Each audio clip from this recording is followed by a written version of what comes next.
नमस्कार सर्व शिक्षक मित्रांनो, विद्यार्थी मित्रांनो, कसे आहात? आशा करतो मजेत असाल। चला मित्रांनो, आपण मागच्या तासिकेला विभक्ती बघितली आणि विभक्तीचे प्रत्यय देखील आपण बघितले, त्याचप्रमाणे विभक्तीचे प्रकार सुद्धा आपण अभ्यासलेले आहेत। आजच्या तासिकेला आपण प्रयोग जो आहे मराठीमधील खूप अत्यंत महत्त्वाचा हा टॉपिक आहे। तर प्रयोग आहे, प्रयोगाचे प्रकार कोणते आहेत, प्रयोग म्हणजे काय, या सर्व गोष्टी आपण आजच्या या तासिकेला बघणार आहोत। जास्त विचार न करता, जास्त वेळ न घालवता लगेच आपण आपल्या तासिकेला सुरुवात करत आहोत। तर या ठिकाणी प्रयोग जो आहे, हा प्रयोग जो आहे हा मराठीमध्ये खूप महत्त्वाचा आहे। 8वी 9वी 10वी 11वी 12वीला अशा प्रकारच्या आणि स्पर्धा परीक्षेमध्ये नेहमी प्रयोगावर आपल्याला प्रश्न विचारले जातात, म्हणून प्रयोग आपण समजून घेणं खूप महत्त्वाचं आहे। तर कर्ता, कर्म आणि क्रियापद, वाक्यामध्ये तीन गोष्टी खूप महत्त्वाच्या आहेत, कर्ता, कर्म आणि क्रियापद। कर्ता म्हणजे कोण, तर जो वाक्याची क्रिया करतो तो। त्यानंतर वाक्यामध्ये जी क्रिया केली जाते, जे कार्य केलं जातं किंवा वाक्याचा जो अर्थ पूर्ण करतो तो शब्द म्हणजे क्रियापद, आणि ज्याच्यावर क्रिया घडते ते आहे कर्म। त्याविषयी आपण चांगल्या प्रकारे या तासिकेमध्ये बघणार आहोत। पुन्हा तुम्ही कधीही विसरणार नाही, कर्म कसं ओळखायचं, कर्ता कसं ओळखायचं आणि क्रियापद कसा ओळखायचा। तर या ठिकाणी कर्ता, कर्म आणि क्रियापद यांच्यामध्ये जे काही परस्पर संबंध आहेत एकमेकाशी, ते संबंध ज्या शब्दाने दाखवले जातात त्या संबंधाला या ठिकाणी कर्ता, कर्म आणि क्रियापद यांच्यामध्ये संबंध जे दाखवले जातात, त्यांच्यामध्ये जे परस्पर संबंध असतात त्यालाच प्रयोग असं म्हटलं जातं। प्रयोगाचे मुख्य 3 प्रकार पडतात, यावरूनच या ठिकाणी प्रयोगाचे 3 मुख्य प्रकार पडतात। पहिला आहे कर्तरी प्रयोग। आता कर्तरी प्रयोग म्हणजे तुमच्या लक्षात आलं, कर्ता महत्त्वाचा असतो, कर्त्यानुसार जर त्या ठिकाणी बदल होत असेल क्रियापदामध्ये तर तो कर्तरी प्रयोग आपण पुढे पाहणार आहोत। दुसरा आहे कर्मणी प्रयोग, कर्मामुळे त्या ठिकाणी क्रियापद मध्ये बदल होता असेल तर तो आहे कर्मणी प्रयोग। आणि भावी प्रयोग, त्या ठिकाणी कर्ता पण महत्त्वाचा नाही आणि कर्म पण महत्त्वाचं नाही, दोन्ही पण महत्त्वाचे नाही, मग असं जर वाक्य असेल तर त्या वाक्यामध्ये भावी प्रयोग आहे, ते आपण डिटेलमध्ये पुढच्या स्लाइडमध्ये बघणार आहोत। तर लक्षात आलं, या ठिकाणी प्रयोग म्हणजे काय, कर्ता, कर्म, क्रियापद यांचा परस्पर संबंधाला प्रयोग म्हणायचं। आणि प्रयोगाचे मुख्य प्रकार 3 पडतात, कर्तरी प्रयोग, कर्मणी प्रयोग आणि भावी प्रयोग। पुढे जाऊया। प्रयोग शिकण्यापूर्वी कर्ता, कर्म आणि क्रियापद कसं ओळखायचं, कारण मी तुम्हाला मागच्या तासिकेला म्हटलं होतं की आपण जेव्हा प्रयोग शिकू तेव्हा मी तुम्हाला डिटेलमध्ये आणि एका चुटकीसरशी तुम्ही त्या ठिकाणी कर्ता, कर्म आणि क्रियापद ओळखू शकता, अशा काही ट्रिक आहेत ते आपण बघणार आहोत। तर मग कर्ता, कर्म, क्रियापद ओळखण्याच्या काही युक्त्या आहेत, काही ट्रिक आहेत, ते बघूया आपण। क्रियापद, सगळ्यात अगोदर क्रियापद ओळखायचं, आणि क्रियापद ओळखणं काही जास्त अवघड नाही। वाक्यामध्ये क्रिया दाखवणारा शब्द, त्या ठिकाणी किंवा वाक्याचा अर्थ पूर्ण करणारा जो शब्द असतो तो शब्द असतो क्रियापद। वाक्यातील अर्थ पूर्ण करणारा शब्द, त्यानंतर वाक्यातील क्रिया दाखवणारा शब्द। काहीतरी घडतं, खाणे, पिणे, चालणे, उठणे, बसणे, रडणे, झोपणे, हे की नाही, वाचणे, लेखन करणे, अशा प्रकारे जे काही क्रिया असतात, हा क्रिया दाखवणारा जो शब्द असतो किंवा वाक्याचा अर्थ, कारण त्याच्याशिवाय वाक्याचा अर्थ पूर्ण होत नाही, म्हणजेच काय, वाक्याचा अर्थ पूर्ण करणारा आणि वाक्यातील क्रिया दाखवणारा जो शब्द असतो त्याला म्हणायचं क्रियापद। चला, क्रियापद ओके झालं। आता पुढे, उदाहरणार्थ गाय दूध देते, त्याच्यानंतर मांजर दूध पिते। बघा, देते आणि पिते, इथं देण्याची क्रिया, इथं पिण्याची क्रिया, लक्षात। तर देते आणि पिते हे झाले क्रियापद। आता आणखी एक गोष्ट आपल्याला शिकायची आहे, क्रियापदातील धातू आपल्याला ओळखता आला पाहिजे। आपलं क्रियापद ओळखलं, पण क्रियापदामधला धातू सुद्धा आपल्याला ओळखता आला पाहिजे। क्रियापदाला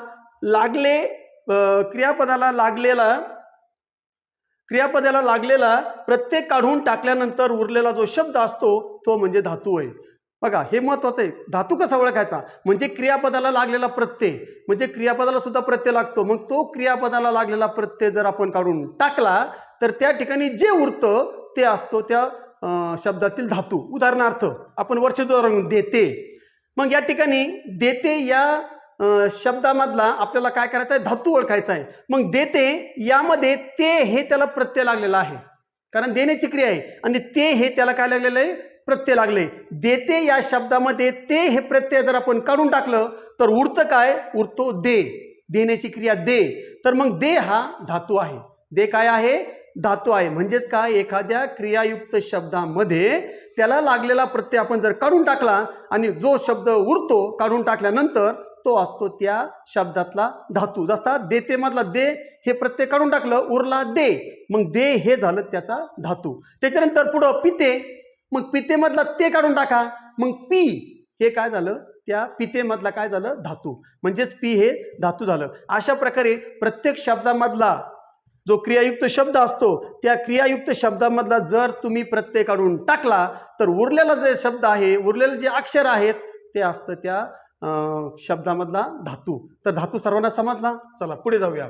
राहुल अभ्यास करतो, मुलांनी खरे बोलावे. तर या ठिकाणी करतो आणि बोलावे. आता बघा, करतो तो काढून टाका, तो काढून टाकला तर कर हा झाला त्याचा धातू. बोलावे तर वे काढून टाका, बोला हे त्याचा झाला धातू. आता या ठिकाणी आपण हे ओळखल्यानंतर क्रियापद ओळखलं, धातू कसा ओळखायचा ते आपण शिकलो. आता आपण जाऊया कर्ता कसा ओळखायचा. आशा करतो तुम्हाला या ठिकाणी क्रियापद आणि धातू समजलं असेल. कर्ता कसा ओळखावा. आता आपण क्रियापद ओळखलं, मग क्रियापद ओळखताना त्यामध्ये जो धातू आहे त्या धातूला आपण 3 गोष्टी जोडायच्या. उदाहरणार्थ दे, देते मधला दे झाला धातू, मग दे या धातूला नारा, नारी, नारे या तिघापैकी एक जोडून बघायचं लिंगानुसार. समजा एखादी गाय दूध देते, मग दे, दे नारी, दे नारी जोडलं, मग दे नारी कोण, त्याचं जे उत्तर मिळतं ते आहे कर्ता. उदाहरण बघा. वाक्यातील क्रियापद कसं ओळखायचं, तर क्रियापदातील धातू ओळखून त्याला नारा, नारी, नारे हे प्रत्यय जोडून विचारलं, प्रश्न आपण विचारला की जे उत्तर मिळतं ते म्हणजे कर्ता. मी तुम्हाला सांगितलं उदाहरण, गाय दूध देते. मागचं आपण उदाहरण बघितलं, गाय दूध देते. तर त्याच्यामधला आपण देते मधला ते काढून टाकला, दे उरला, मग देला आपण नारी जोडलं, दे नारी कोण, गाय, मग गाय झालं त्या वाक्यातील कर्ता. एक उदाहरण घेऊया. राहुल अभ्यास करतो, यामधला तो काढून टाका, काढून टाकला, मग या ठिकाणी कर उरला, मग करणारा कोण, राहुल, म्हणजे राहुल झाला त्याचा कर्ता. अशा प्रकारे आणखी एक उदाहरण बघूया. राम आंबा खातो. मग आता खाण्याची क्रिया कोणतं, तर खातो हा शब्द काय आहे, क्रियापद आहे, ओळखला आपण. मग क्रियापदामधला तो काढून टाका, उरला काय, खा, म्हणजे खा काय झाला, हा झाला धातू. मग खाला नारा जोडला, खाणारा, खाणारा कोण, तर या ठिकाणी राम, मग उत्तर काय येतं, राम. म्हणजे खाणारा या शब्दाला आपण प्रश्न विचारला, खाणारा कोण, तर राम, मग राम हा झाला या वाक्याचा कर्ता. आणखी उदाहरण बघू. मुलांनी खरे बोलावे. मग या ठिकाणी वे काढून टाका, बोलणारे कोण, तर मुले, म्हणजे या ठिकाणी मुलांनी किंवा मुले हे काय झालं, या वाक्याचा कर्ता झाला. अशा प्रकारे आपल्याला क्रियापद ओळखता आलं, धातू ओळखता आला, आणि धातूला नारा, नारी, नारे असा प्रश्न विचारला, जोडून विचारला की त्या ठिकाणी जे उत्तर मिळतं त्या ठिकाणी ते असतं त्याचा वाक्याचा कर्ता. अशा प्रकारे आपण आता क्रियापद पण ओळखायचं शिकलो आणि कर्ता सुद्धा ओळखायचं शिकलो. सगळ्यांच्या लक्षात आलं. काय करायचं, क्रियापदामधला धातू काढून टाकला, मग उरलेला जो शब्द असतो त्याला नारा, नारी किंवा नारे असा त्याला जोडायचं आणि प्रश्न विचारणार, नारा कोण, नारी कोण, नारे कोण, मग जे उत्तर मिळतं त्या वाक्यात ते असतं त्याचं कर्ता. चला पुढे. आता कर्म कसं ओळखायचं. आपण क्रियापद ओळखलं, कर्ता ओळखला, कर्त्याने क्रिया कोणावर केली याचे जे उत्तर मिळते ते कर्म असते. उदाहरणार्थ गाय दूध देते. आता देण्याची क्रिया कोणावर होते, दुधावर होते, बरोबर. त्याच्यानंतर राम आंबा खातो, राम आंबा खातो, खाणारा कोण, राम, खाण्याची क्रिया कोणावर होते, आंब्यावर होते, रामावर होत नाही, राम तर खाणार आहे, पण खाण्याची क्रिया कोणावर होते, तर ती आंब्यावर होते, म्हणून आंबा हे झालं त्याचं कर्म.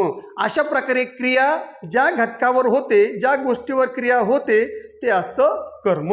उदाहरणार्थ राम आंबा खातो. बघा या ठिकाणी खाण्याची क्रिया कोणावर झाली, तर आंब्यावर झाली, म्हणून आंबा हे त्या वाक्यातील काय आहे, कर्म आहे. अशा प्रकारे आता आपल्याला कर्ता, कर्म आणि क्रियापद ओळखता येतं. काही उदाहरण आणखी बघूया आपण. मी निबंध लिहिला. लिहिणारा कोण, मी, म्हणजे मी झाला कर्ता आणि लिहिला झालं क्रियापद. मग आता या ठिकाणी निबंध लिहिण्याची क्रिया कोणावर झाली, मीवर तर नाही झाली, लिहिण्याची क्रिया झाली निबंधावर, म्हणून निबंध या वाक्यातील कर्म आहे. दुसरं, राधा गोष्ट सांगते. सांगण्याची क्रिया कोणावर होते? गोष्टीवर होते, म्हणून गोष्ट हे झालं त्याचं कर्म. पोलिसांनी चोर पकडला. पकडणारे कोण? तर पोलीस. पोलीस झालं कर्म. मग पकडण्याची क्रिया कोणावर झाली? चोरांवर झाली. मग चोर झालं त्याच्यामधलं कर्म. राजाने हुकूम दिला. देणारा कोण? राजा. मग राजा झाला कर्ता. आणि देण्याची क्रिया कोणावर झाली? हुकूम. मग हुकूम काय झाला त्या ठिकाणी? त्याचं कर्म. अशा प्रकारे आपल्याला कर्ता, कर्म आणि क्रियापद तीनही गोष्टी ओळखता यायला लागल्या की मग आपलं बरंचसं कार्य सोपं होतं. पुन्हा एकदा रिपीट मारूया आपण. बघा, वाक्याचं क्रियापद ओळखलं, वाक्यात क्रिया करणारा शब्द. एकदा आपण क्रियापद ओळखलं की क्रियापदामधलं आपण काय करायचं आहे? त्याचा जो प्रत्यय तो काढून टाकला. मग उरलं धातू. मग त्या धातूला काय विचारायचं? नारा, नारी, नारे हे जोडायचं आणि त्याला प्रश्न विचारायचं. जे उत्तर मिळेल करता मिळतो आपल्याला. उदाहरणार्थ, गाय दूध देते. देणारी कोण? तर गाय. गाय झालं करता. आता दूध जे आहे म्हणजे कर्ता झालं, कर्म झालं. आता दूध देण्याची क्रिया कोणावर घडते? तर दुधावर घडते. राम आंबा खातो. खाण्याची क्रिया आंब्यावर घडली म्हणून आंबा कर्म झालं. अशा प्रकारे क्रियापद ओळखलं. क्रियापदानंतर धातू शोधला. धातूला नारा किंवा नारी किंवा नारे जोडलं. प्रश्न विचारला. मग त्याचं जे उत्तर आलं ते कर्ता मिळाला. आणि त्या ठिकाणी ती जी क्रिया घडली तर कोणावर घडली? तर त्याचं उत्तर जे मिळतं ते असतं कर्म. चला, आता आपल्याला कर्ता, कर्म आणि क्रियापद तिन्ही ओळखता आले. आता आपण कर्तरी, कर्मणी आणि भावी प्रयोग कशा प्रकारे ओळखायचे ते आपण समजून घेऊया. पहिला प्रकार आहे कर्तरी प्रयोग.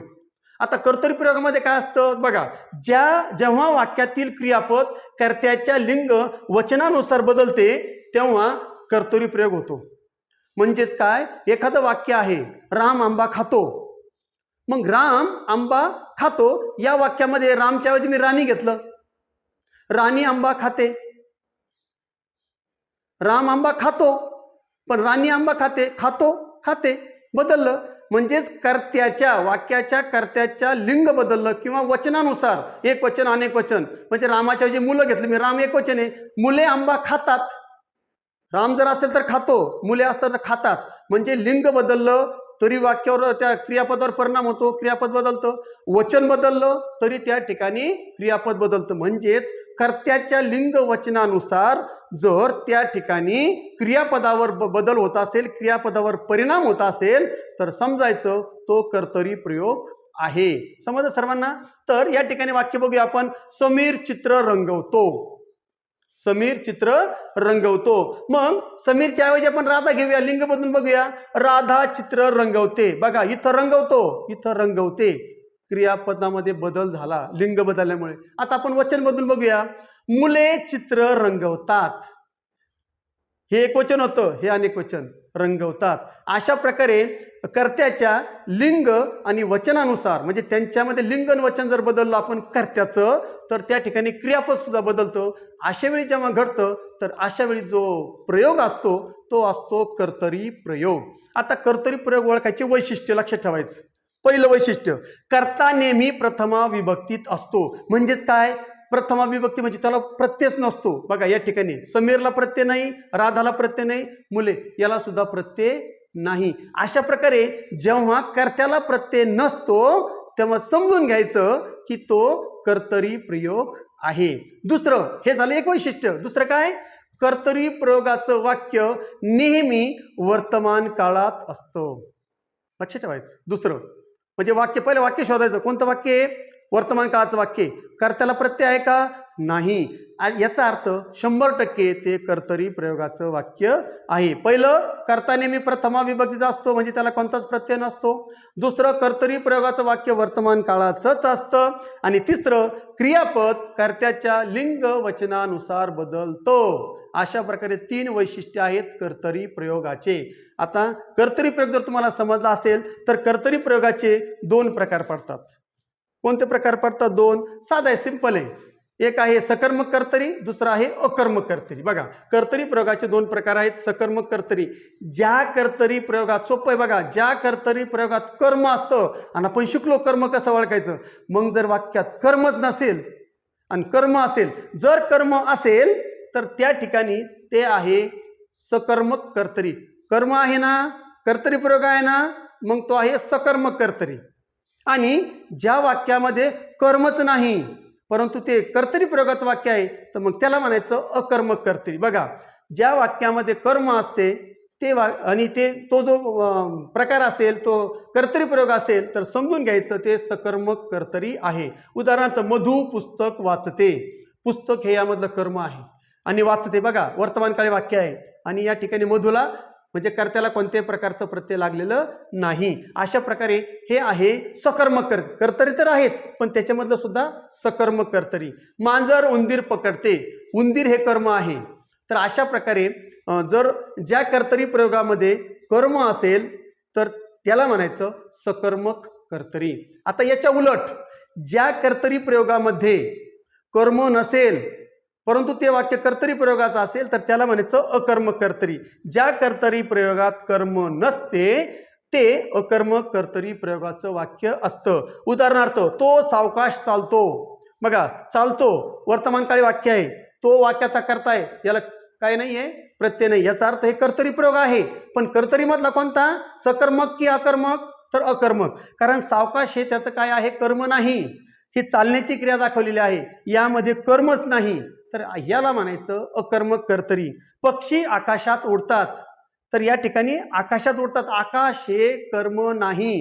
म्हणून या ठिकाणी हे जे वाक्य आहे हे सुद्धा अकर्मक कर्तरी प्रयोगाचं वाक्य आहे. फक्त आपल्याला कर्म आहे की नाही ते ओळखता यायला पाहिजे.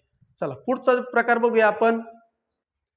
आता दुसरा मुख्य जो प्रकार आहे कर्मणी प्रयोग. आपण कर्तरी प्रयोग बघितला, त्याच्यात उपप्रकार पण बघितले. आता आपण बघतोय कर्मणी प्रयोग. वाक्यातील क्रियापद. आता बघा बरं, इथं कर्म महत्वाचं आहे. वाक्यातील क्रियापद कर्माच्या लिंग वचनानुसार जर बदलत असेल तर त्या ठिकाणी समजून घ्यायचं की हे कर्मणी प्रयोगाचं वाक्य आहे. आता यामध्ये एक गोष्ट लक्षात ठेवायची, यामध्ये कर्त्याला मात्र प्रत्यय असतो, हे लक्षात ठेवायचं आहे. असं कोणतंच विधान नाही की त्यामध्ये कर्त्याला हे नसतं. कर्मणी प्रयोग असेल तर कर्त्याला 100% त्या ठिकाणी काय असतं, प्रत्यय लागलेला असतो. मग या ठिकाणी पुन्हा एकदा रिपीट करतो मी की कर्मणी प्रयोगामध्ये कर्माच्या लिंग वचनानुसार क्रियापदामध्ये बदल होतो. असं जर होत असेल तर समजून घ्यायचं ते कर्मणी प्रयोगाचं वाक्य आहे. उदाहरणार्थ, केशवने सदरा खरेदी केला. बघा, केशवने कर्त्याला प्रत्यय आलेला आहे आणि या ठिकाणी सदराला कोणत्याही प्रकारचा प्रत्यय लागलेला नाही. सदरा काय आहे, या ठिकाणी कर्म आहे, कर्माला प्रत्यय नाही. केशवने विजार खरेदी केली. बघा, या ठिकाणी मी काय केलं, सदऱ्याच्या ऐवजी विजार. आता आपण कर्म बदलून बघूया. केशव तसा ठेवूया, केशवने सदऱ्याच्या ऐवजी विजार. हे होतं पुल्लिंगी शब्द, हा आहे स्त्रीलिंगी शब्द. मग केशवने सदऱ्याच्या ऐवजी विजार खरेदी केली. बघा, सदरा घेतला तेव्हा या ठिकाणी केला आणि आता विजार घेतली आपण केली, तर केला केली. म्हणजे या ठिकाणी कर्माचं लिंग बदललं तर क्रियापद बदललं. म्हणजे कर्माच्या लिंग वचनानुसार जर क्रियापद बदलत असेल तर ते काय आहे, कर्मणी प्रयोगाचं वाक्य आहे. शेवटचं उदाहरण बघूया आपण. विजारच्या ऐवजी विजारी करूया. केशवने विजारी खरेदी केल्या, अनेक वचन केलं तर पुन्हा त्या ठिकाणी बदल झाला. अशा प्रकारे कर्माच्या लिंग वचनानुसार जर क्रियापद बदललं तर तो कर्मणी प्रयोग. आता याचे वैशिष्ट्य कसं लक्षात ठेवायचे, मग अशा आपण बघितलं कर्तरी प्रयोगाचं काळ कोणता असतो, तो वर्तमान काळ. त्यानंतर कर्त्याला प्रयोग प्रत्यय असतो का नसतो, प्रथम विभक्तीत असतो. ते दोन महत्वाची वैशिष्ट्ये. तशी याची दोन महत्वाची वैशिष्ट्ये. तिसरं पण आहेच, कारण तिसरं जे आहे तर ते आपल्या कर्मणी कर्तरी प्रयोग ओळखण्याचं सगळ्यात महत्वाचं आहे. कशानुसार काय बदलतं ते बघितलं. आता या ठिकाणी सगळ्यात महत्वाचं काय आहे तर वैशिष्ट्य लक्षात ठेवायचे. पटकन आपल्याला चुटकीसरशी ओळखता आलं पाहिजे हे वाक्य कर्मणी प्रयोग आहे का कर्तरी प्रयोग आहे. मग आता आपण काय करूया, जसं त्याचं बघितलं तसं कर्मणी प्रयोगाची वैशिष्ट्य बघूया. कर्मणी प्रयोगामध्ये वाक्य नेहमी भूतकाळामध्ये असतं, लक्षात ठेवायचं. कर्तरी प्रयोगामध्ये वर्तमान काळ आणि कर्मणी प्रयोगामध्ये ते वाक्य नेहमी भूतकाळामध्येच असतं. त्यानंतर कर्त्याला प्रत्यय असतो परंतु कर्माला प्रत्यय नसतो. बघा, या ठिकाणी वाक्य भूतकाळी रूपात असते, कर्त्याला प्रत्यय असतो, कर्माला प्रत्यय नसतो. कर्त्याला 100% त्या ठिकाणी कर्मणी प्रयोगामध्ये कर्त्याला प्रत्यय असतोच असतो. आणि कर्ता नेहमी तृतीया विभक्तीत व कर्म प्रथमा विभक्तीत असते. म्हणजे या ठिकाणी कर्माला हेच नसतं, परंतु त्याच्यामध्ये जो कर्ता असतो कर्त्याला ने एशी नि शी ही म्हणजे तृतीया विभक्तीमध्ये जे प्रत्यय आहेत ते प्रत्यय कर्त्याला असतात. म्हणजे कर्त्याला तर प्रत्यय असतोच परंतु तो कोणता असतो, तृतीय विभक्तीत असतो.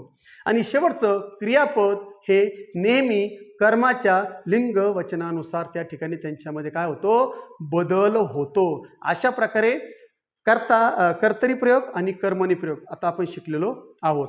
तिसरं बघूया आता, कर्ता पण नाही आणि कर्म पण नाही.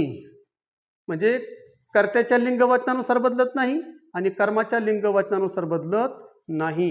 जेव्हा वाक्यातील क्रियापद हे कर्ता व कर्म यांच्या लिंग वचनानुसार बदलत नाही, काहीच फरक नाही पडत, कर्त्याचं लिंग बदला किंवा वचन बदला, कर्माचं लिंग बदला किंवा वचन बदला, काही बदला, क्रियापदाला काहीच फरक पडत नाही. जेव्हा त्या ठिकाणी कर्त्याच्या किंवा कर्माच्या लिंग वचनानुसार क्रियापदामध्ये काहीच बदल होत नाही, तो असतो भावे प्रयोग. कोणता असतो? भावे प्रयोग. उदाहरणार्थ, सैनिकाने शत्रूला सीमेवर रोखले. बघा, या ठिकाणी सैनिकाच्या ऐवजी तुम्ही सैनिकांनी जरी केलं तरी रोखले मध्ये काहीही बदल होत नाही. तुम्ही कर्त्याचं लिंग वचन बदला किंवा कर्माचं लिंग वचन बदला, कोणाचे बदला, त्याच्यामध्ये क्रियापदाच्या रूपामध्ये कोणताही बदल होत नाही. तर मग याचं वैशिष्ट्य काय बरं? तर याचं वैशिष्ट्य असं आहे की यामध्ये कर्त्याला पण प्रत्यय असतो आणि कर्माला सुद्धा प्रत्यय असतो. बघा, कर्ता व कर्म दोघांनाही प्रत्यय असतो. क्रियापद नेहमी तृतीय पुरुष एकवचन नपुंसक लिंगी असते. जे बघा या ठिकाणी एकवचन नपुंसक लिंगी असते. शेवटचं जे काही क्रियापद आहे हे क्रियापद एकारांत असतं. म्हणजे प्रत्येकावर तुम्ही बघितला मात्रा आहे, शेवटच्या अक्षर काय असतो? मात्रा असतो, एकारांत असतो. मग तो कोणता असतो? तृतीय पुरुष एकवचनी आणि नपुंसकलिंगी असतो. तृतीय पुरुषी एकवचनी नपुंसकलिंगी अशा प्रकारचं रोखले, बसले, बांधले, वाचले अशा प्रकारचे त्या ठिकाणी क्रियापद असतात. आणि तिसरं कर्ता तृतीय तर कर्म द्वितीय विभक्तीत असते. म्हणजे या ठिकाणी कर्त्याला प्रत्यय असतो, कर्माला असतो, कर्माचा प्रत्यय नेहमी तृतीय असतो. तर या ठिकाणी कर्त्याचा प्रत्यय तृतीय आणि कर्माचा प्रत्यय द्वितीयामध्ये असतो. अशा प्रकारे भावी प्रयोग आपल्याला ओळखायला सगळ्यात सोपा जातो. आता या भावी प्रयोगाचे सुद्धा आपल्याला 3 प्रकार आहेत, ते लक्षात ठेवायचे आहेत. कदाचित पेपर क्रमांक 2 मध्ये जो टीईटीचा पेपर आहे त्यामध्ये डीपमध्ये येऊ शकतं, म्हणून एक नजर मारूया आपण. भावी प्रयोगाचे 3 प्रकार जसे कर्तरी प्रयोगाचे आहेत तसे ज्याचे सुद्धा आहेत. सकर्मक भावे, या प्रकारात कर्म असते व कर्ता व कर्म दोघांना प्रत्यय असतो व क्रियापद एकारांत असते. म्हणजे या ठिकाणी आपण जो भावी प्रयोग बघितला, जर त्यामध्ये कर्म जर असेल तर समजून घ्यायचं तो सकर्मक भावे प्रयोग आहे. जर कर्म असेल तर सकर्मक भावे प्रयोग, बाकी दुसरं काही लक्षात ठेवू नका. फक्त भावी प्रयोगाचं जे काही वैशिष्ट्य आहेत ते वैशिष्ट्य आहेच, त्यामध्ये काही चेंज नाही सकर्मक भावेमध्ये. आता अकर्मक भावे जो आहे, अकर्मक भावे प्रकारामध्ये मात्र कर्म नसतो, त्यामध्ये कर्म नसतं. कर्ता तृतीय किंवा चतुर्थी विभक्तीत असतो आणि जो कर्ता असतो त्याला एक तर तृतीयाची विभक्ती प्रत्यय लागलेले असतात किंवा चतुर्थीचे विभक्ती प्रत्यय लागलेले असतात. कोणाला? कर्त्याला, कारण कर्म तर नसतंच, मग कर्म नाही म्हणून ते अकर्मक भावी प्रयोग आहे. उदाहरणार्थ, तुम्ही आत यावे, जावे, खावे, काहीतरी सूचना दिली असते, तुम्ही आत यावे. आता या ठिकाणी कर्म नाहीये, आत यावे येण्यासाठी सूचित केलेलं आहे. म्हणजे यावे याच्यासाठी आत हा पूरक शब्द आहे, कर्म नाही. म्हणजे तुम्ही आत यावे, जावे, खावे, बसावे, अभ्यास करावे, झोपावे अशा प्रकारच्या सूचना त्या ठिकाणी केलेल्या असतात. अशा प्रकारचं जर वाक्य जर आलं तर समजून घ्यायचं या ठिकाणी काय आहे, तो कोणता भावे प्रयोगाचा अकर्मक भावे प्रयोग आहे.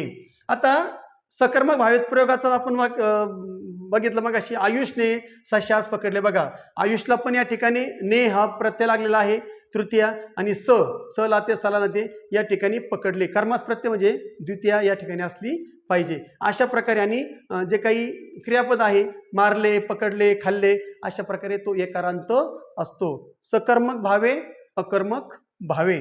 त्याच्यानंतर शेवटचा आहे भाव कर्तरी किंवा अकर्तुक भावे. आता हा जो प्रकार आहे हा प्रकार लक्षात ठेवायचा, कारण याच्यावर 100% प्रश्न येतो, मुद्दाम टाकला जातो. आता यामध्ये कर्ताच नसतो, भावकर्तुक किंवा भावकर्तरी हा जो प्रकार आहे यामध्ये या भावे प्रकारामध्ये कर्ता नसतो. मग कशा प्रकारचे उदाहरण असतात? क्रियेचा भाव किंवा अर्थच कर्ता असतो. म्हणजे क्रियेचा जो भाव आहे किंवा क्रियेचा जो अर्थ आहे तोच कर्ता मानला जातो. उदाहरणार्थ काय? आज फार गडगडते, बघा कर्ताच नाहीये, आज फार गडगडते, म्हणजे गडगडते हे जे क्रियापद आहे हे क्रियापदच या ठिकाणी कर्त्याचं रूप मानलं जातं, किंवा या ठिकाणी भाव किंवा अर्थच या ठिकाणी कर्ता मानला जातो. आज खूप गडगडते, आज खूप मळमळते, अशा प्रकारचे वाक्य आले तर समजून घ्यायचं या ठिकाणी हे भावी प्रयोग तर आहेच, परंतु तो भाव कर्तृक किंवा भाव कर्तरी प्रयोगाचं उदाहरण आहे. आज फार गडगडते, आज फार मळमळते, अशा प्रकारे या ठिकाणी सकर्मक भावे, अकर्मक भावे आणि भावकर्तरी किंवा भावकर्तृक हे भावी प्रयोगाचे 3 उपप्रकार आहेत. मग मुख्य प्रकार किती आहेत? एक रिव्हिजन करूया आपण. मुख्य प्रकार कर्तरी, दुसरा आहे कर्मणी, तिसरा आहे भावे.